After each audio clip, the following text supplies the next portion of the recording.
বন্ধুরা দেখো বাজারে গেছিলাম, বাজারও করেছি বরের সাথে। আজকে রবিবার, গাছগুলো আনলাম। এখন সময় নেই, এখন কি রান্নার জোগাড় করবো, পরে গাছগুলো লাগাবো।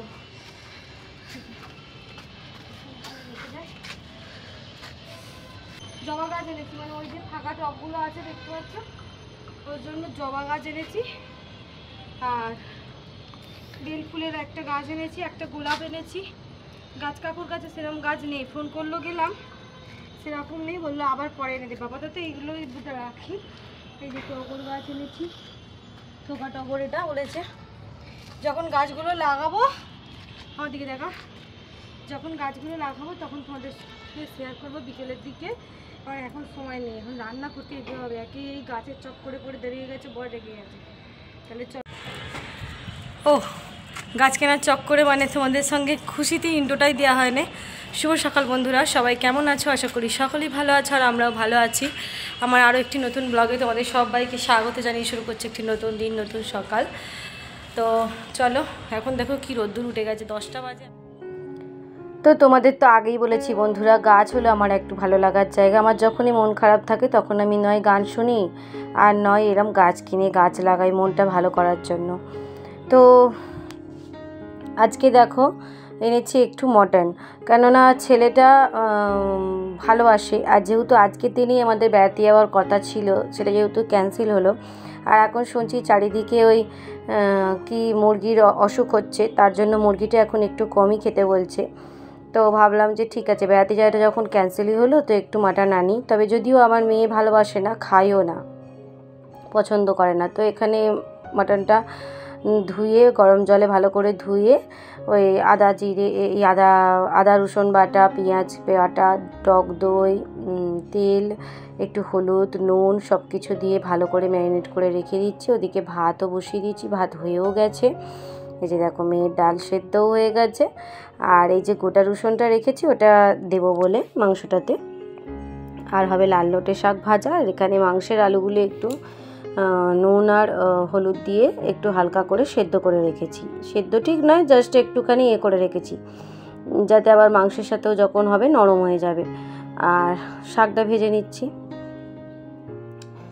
তো কালকে সন্ধেবেলা, আগের দিন সন্ধেবেলা বোনকে ফোন করলাম, বললো হ্যাঁ এখন ভালো আছে। আগের দিন তোমাদেরকে বলেছিলাম যে ওর শরীরটা খারাপ। তো এমনি সময় তো ওকে দেখলে বোঝা যায় না যে ওর শরীর খারাপ বা কিছু, যখন ব্যথাটা ওঠে তখনই কষ্ট হয়। কিন্তু ডাক্তারবাবুরা এখন অপারেশন করার জন্য কোনো ডেট দেয়নি। ডাক্তারবাবু বলছে একটু দেরিতে অপারেশন হবে, সময় লাগবে। তার আগে কিছু প্রোটোকল আছে আর কি, ডাক্তারদের ওষুধের দ্বারাই বা কিছু এতে ওকে ভালো রাখবে, সেটাই করছে।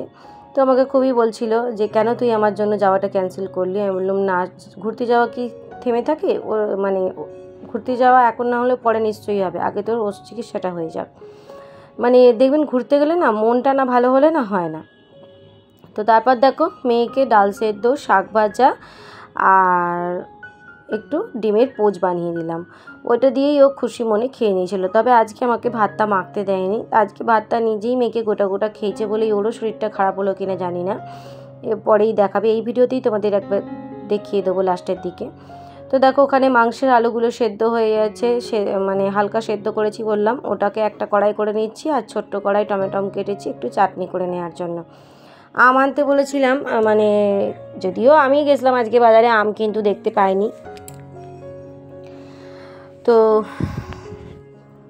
ওদিকে মাংসের মশলাটা কষানো হচ্ছে, আর এদিকে চাটনিটাও আমার টমেটোগুলো গলে গেছে, বাতাসা দিয়ে দিলাম, যেহেতু চিনি খাওয়া আমাদের এখন বন্ধ হয়ে গেছে। আর এই যে মাটনটাও একটুখানি দেখো কষিয়ে নিয়ে জল ছাড়ছে কত, জল কিন্তু বেশি দিইনি, একদম অল্প দিয়েছি, তাও জল বেরোচ্ছে নাকি কী জানি। আর আজকে তেলও প্রচুর কম দিয়ে রান্না করার চেষ্টা করেছি, আর খালি চর্বিটা একটু রেখে দিয়েছিলাম, ওপরে দিয়েছিলাম যাতে গলে না যায়। এই চর্বিটাই আমার মেয়ের ভীষণ পছন্দের মাংসের মধ্যে।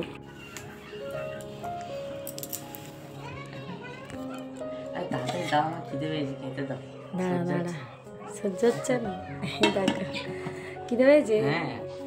দাঁড়া, ওই যে ভাত ওদিকে দেখিয়ে দিই একবার রান্নাগুলো। এই দেখো, সেরকম একটা ভালো করে পারি না, তবু যেমন চেষ্টা করেছি। আর এখানে আছে শাক ভাজা, আর এখানটা আছে চাটনি। তো বাবানকে আগে ভাতটা দিয়ে দিই।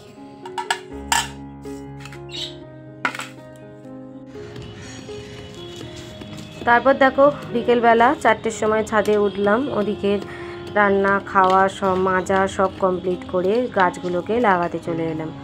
এই যে দেখো নতুন মাটি তো নেই, ওই পুরানো মাটিতেই বসাবো, তাই প্রত্যেকটা টব থেকে যেগুলো আর কি টবের আর কি এগুলো শুকনো হয়েছিল মাটিগুলো, সেগুলোকে ভেঙে নিচ্ছি, নিয়ে এর মধ্যেই ওই ভার্মি কম্পোস্ট নাকি সার দিল 2 কিলো মতন, ওটা এনেছি। বললো প্রত্যেকটা গাছের গোড়ায় 2 মুঠো 4 মুঠো করে দিয়ে দেবে, মাটির সঙ্গে মিশিয়ে নেবে, তাহলে গাছগুলো ভালো সার হবে।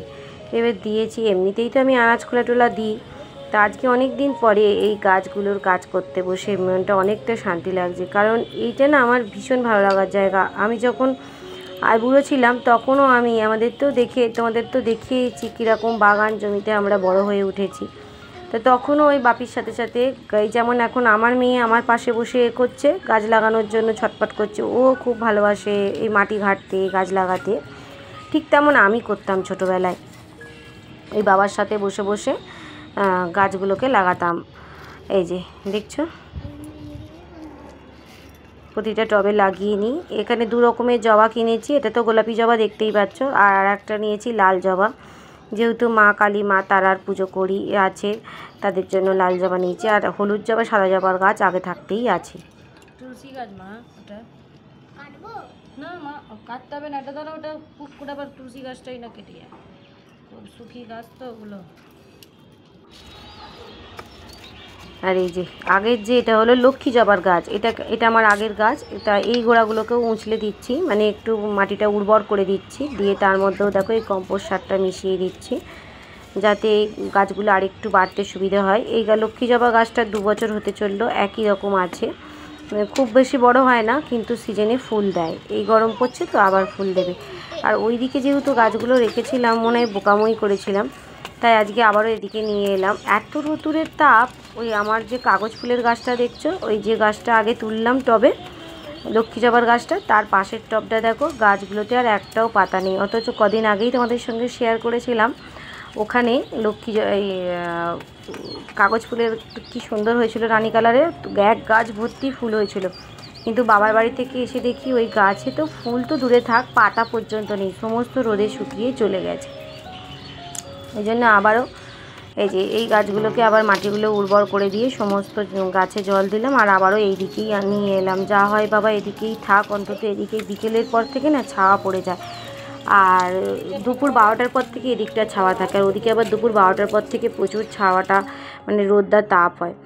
আর এদিকে দেখো গাছের যেহেতু করি, তার ছাদ তো আমাকে এই জন্য পরিষ্কার রাখতেই হয়, যদিও এগুলো ছাদেরই নোংরা, মাটি জমেছে, গাছের যে তা নয়, জল জমে জমে পড়ে পড়ে শ্যাতলা জমে জমে সেই শ্যাতলাগুলো আর কি শক্ত হয়ে গেছে, সেগুলোকেই এই আমার কোদালটা যেটা আছে গাছের জন্য ছোট্ট কোদাল, এটা আমি বাপির থেকে এনেছি, ওগুলোকে দিয়েই চেয়েছি ঘুরে একবারে ছাদ পরিষ্কার করে নিচ্ছি। এমনি আমি যখন যে দিকটা গাছ রাখি সেদিকটা একদম পরিষ্কার টিপটপ, আশা থেকেই ছাদগুলো পরিষ্কার রাখার চেষ্টা করি আর কি। গাছে পাতাও পড়তে দিই না, বেশি জমতেও দিই না, আর মাটি তো রাখতেই দিই না, সঙ্গে সঙ্গে সেগুলো ঝাড় দিয়ে পরিষ্কার করে প্যাকেটে করে গুছিয়ে তুলে রাখি। তো সারাদিনটা তো ভালোভাবেই কাটলো, মেয়েকেও দেখলে কি সুন্দর খেলা করছে করছে, তার মধ্যেই ওর শরীরটা না হঠাৎ করে খারাপ হয়ে গেল রাত্রির বেলাতেও খেয়েছিল ওই ডাল আর রুটি, আর বলছি না ও মাটন খায়ই না, এই খাসির মাংস দেখলে আমার মেয়ে আগেই নাক সেটকাবে, খায় না, শুধু একটু চর্বি খেয়েছিল, ব্যাস তাতেই শরীরটা গরম হলো নাকি। এই দেখো পরের দিন সকালে সোমবার ওকে নিয়ে ডাক্তারখানা গেছি, মাঝরাত থেকে ওর প্রচণ্ড শরীরটা খারাপ, বমি করছিল, প্রচুর বমি করছিল, তা ওআরএসের জল, ইলেকট্রনিক জল এগুলো দিয়ে রেখেছিলাম, কিচ্ছু খায়নি। এই দেখো পুরো নিতিয়ে পড়েছে, রাস্তায় যেতে যেতেও বমি করেছে। এবার ডাক্তারবাবুকে তো পাওয়া যায় না, ডাক্তারবাবু তো আজ এখানে তো কাল ওখানে, এরকম চেম্বারে বসেন, ওনার নিজের বাড়িতে উনি আর বসেন না, আর উনি এখন নিউ টাউনে থাকেন অনেক দূরে, তার জন্য এবার ছোটোবেলা থেকে যেহেতু একেই দেখায়, ছেলে মেয়ে এনাকেই দেখানো হয়, তো এখন দেখো ডাক্তারবাবুর এই নবনীত নার্সিংহোমের চেম্বারে আজকে সোমবারে বসবেন। এখানে বসে আছি আমি আর আমার বর। এই জায়গাটা তো যেহেতু আমি গাড়ি চালাতে জানি না, তাই আমি একা নিয়ে যেতে পারলাম না, নাহলে বাবান বাড়িতে ছিল হয়তো আমি একা নিয়ে যেতে পারতাম। আর এগুলো গাড়িরই রাস্তা, টোটো করে করে 3টে টোটো খেপ করতে করতে, আর বাচ্চা যেহেতু অসুস্থ, যেতে যেতে গাড়িতে বমি করেছে। এই যে দেখো, এইটা হলো ফার্মেসি ওষুধের, আর এর পাশেই হলো হসপিটাল। এই হসপিটালে ডাক্তারবাবু বসেন, কিন্তু ডাক্তারবাবুর আসল বাড়ি ছিল রামরাজারতলা, উনি এখন সেখানে বসেন না। তো যাই হোক, ওর বাপি ওষুধ নিচ্ছে। আর দেখো এখানে রূপু পাশেই কতগুলো মানে দুটো মন্দিরের মতন আছে, সেখানে লোকনাথ বাবা, বজরঙ্গী, মহাবীর সব আছে। আর সাই বাবা এই যে এদিকে দেখো জগদ্ধাত্রী, গণেশ, লক্ষ্মী। তা ও দেখে না, ও তো জানোই মন্দির দেখলেই প্রণাম করে, তো প্রণাম করছে।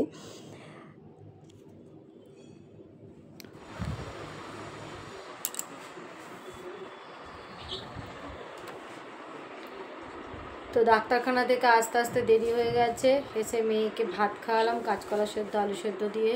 এখনও শুয়ে আছে বিছানায়, এখানে টিভি দেখছে, শুয়ে আছে। আর একটুখানি করলাম ভাত, তো একেবারেই করেছিলাম, কি করব, ওকে ওষুধ দিচ্ছি বারবার, এইসব করছি, টাইম হয়ে যাচ্ছে। তো এখন কিছু রান্না করিনি, ডাল আর করতে মানা করলাম। একটু ডিম, আলু আর পেঁয়াজ পোস্ত একসঙ্গে ভেজেছি, আর কালকের চাটনি আছে। এই দিয়ে এখন আমি, আমার ছেলে আর বর খেয়ে নেব। চলো, এই যে ছেলের ভাত, আমার বরের ভাত, চলে আসো গো। এই যে ডিম, আলু, পেঁয়াজ, পোস্ত, পটল, মানে সব একসাথে ভেজেছে, পটলটা আলাদা ভেজেছে, এই চাটনিটা কালকের আছে। আর তারপরে এই যে সন্ধ্যাবেলা দেখো, মেয়ে ওষুধ খেয়ে আবার চাঙ্গা হয়ে উঠেছে। তা এখন কি করবে, মাকে সাজাবে। তাহলে চলো সাজাও। বাচ্চারা অসুস্থ থাকলে কি আর ভালো লাগে? দেখো একজনের পর একজন কিন্তু লেগেই আছে। যখন মানে বাড়িতে বিপদ ঢোকে তো শুধু বিপদই হতেই থাকে। তো যাকে শরীর থাকলেই অসুস্থ হবে, আবার সেটা ঠিকও হবে। তো মেয়ের এখন একটু ভালো লাগছে, আমাকে সাজাচ্ছে, তাই তোমাদের সঙ্গে শেয়ার করলাম। তাহলে চলো বন্ধুরা, আমার আজকের ভিডিওটা এই পর্যন্তই। সবাই ভালো থেকো, সুস্থ থেকো। আর আমার ভিডিও যদি তোমাদের ভালো লাগে তাহলে অবশ্যই চ্যানেলটির পাশে থেকো। টাটা বন্ধুরা।